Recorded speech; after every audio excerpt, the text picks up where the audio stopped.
Merry Christmas นะคะวันนี้ Boxing Day เราไปกันที่ไหนคะสโตกออนเทนค่ะวันนี้เรามาที่ Winter Wonderland นะคะครั้งแรกของเราข้างในจะเป็นยังไงนั้นเดี๋ยวจะพา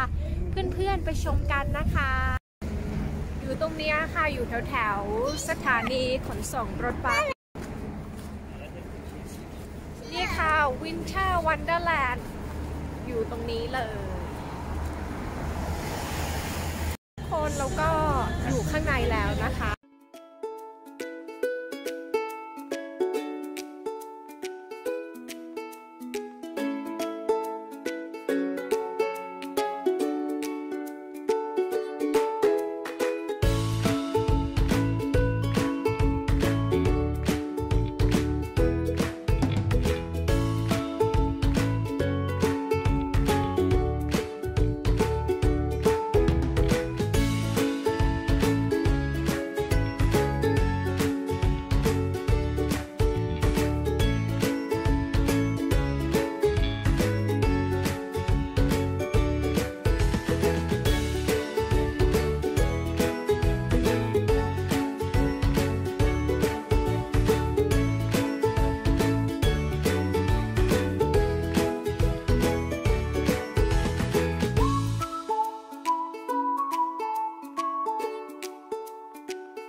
สำหรับการซื้อตั๋วเราซื้อตั๋วมาเรียบร้อยแล้วนะคะ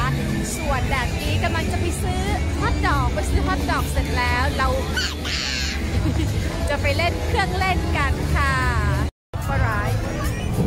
อันนี้ก็เป็นส่วนของการทานมาร์ชเมลโล่นะคะมาร์ชเมลโล่โทสติ้งอันนี้เป็นมุมขายป๊อปคอร์นมาร์ชเมลโล่ทุกคนอันนี้น่าจะเป็นไรด์สำหรับเด็กๆนะคะเดี๋ยวเราจะให้น้องวิลลี่ขึ้นอันนี้แหละ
ตึก3 ชั้นเลยค่ะ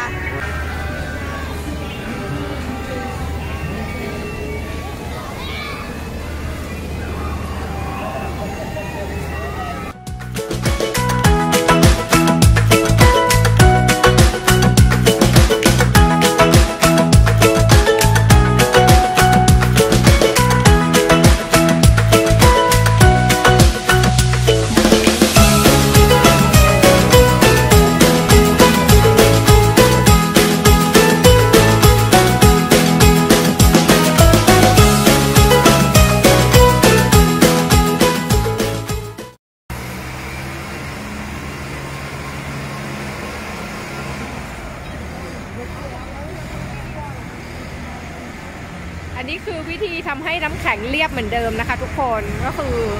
ขับรถนี้โอ้เรียบค่ะน้ำแข็งก็เรียบเหมือนเดิมนะคะเห็นไหมคะ